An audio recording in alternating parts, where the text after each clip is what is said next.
Hey gang, another week tutorial regarding Kvcore.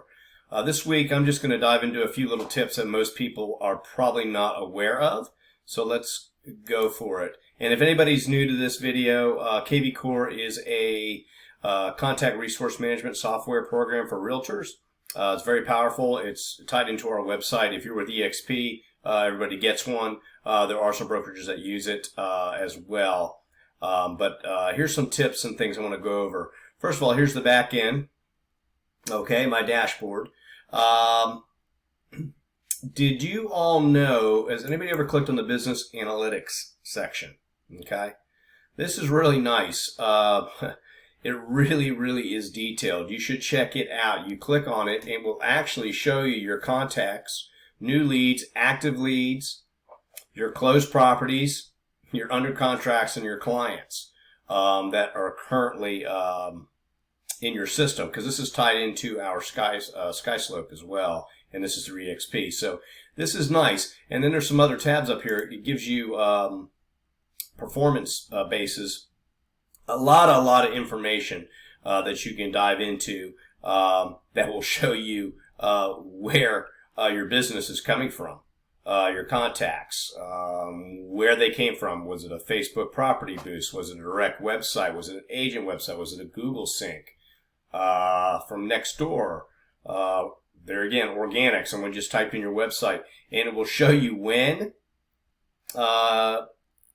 and how they came in, which is really nice. Very powerful to show you what, and you can track your business. You can see what's working and what's not when you're doing those squeeze pages and you're attaching hashtags to it.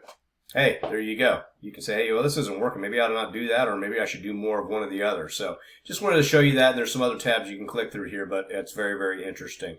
Let's go to Marketing Autopilot. I think there's some things in here that people don't really know. Okay, smart campaigns, that's your automated drips, search alerts. You click on this, and that's that's what people get, automatic emails with properties that they're interested in.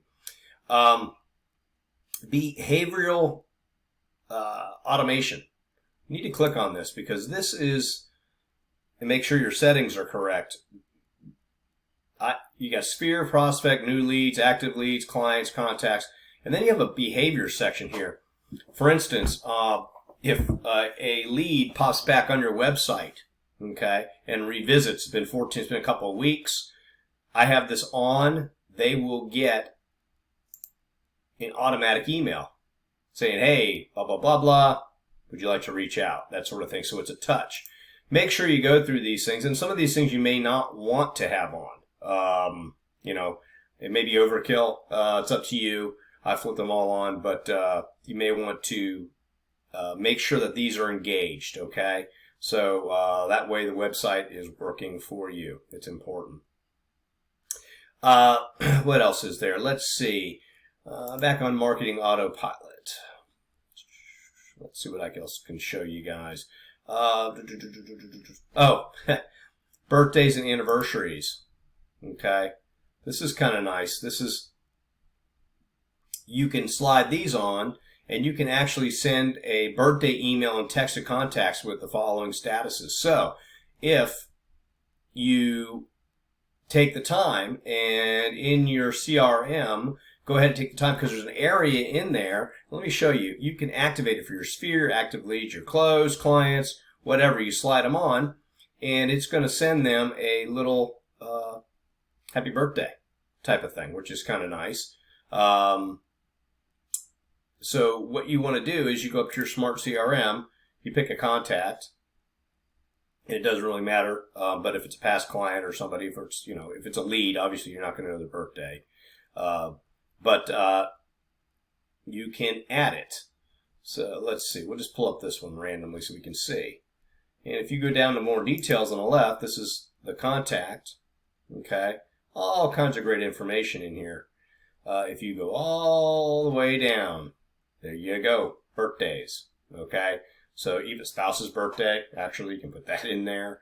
You can add in all these different things. Here's your birthday date. You can add in their Facebook, LinkedIn. But if you put in their birthday and it's in there, it's going to trigger, and they're going to get an email from you automatically wishing them a happy birthday. kind of nice. I'm negligent. I probably should get people's information, but a really good source for that is you can pull it up on Facebook.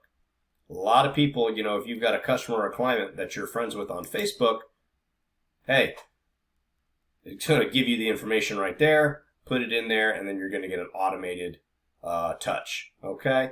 I hope this was useful to you. I just wanted to record this. I will post this on the internet, of course, Facebook and all the usual places, and of course on my YouTube training channel. So anyway, until next time, I'm out. Take care. Stay safe.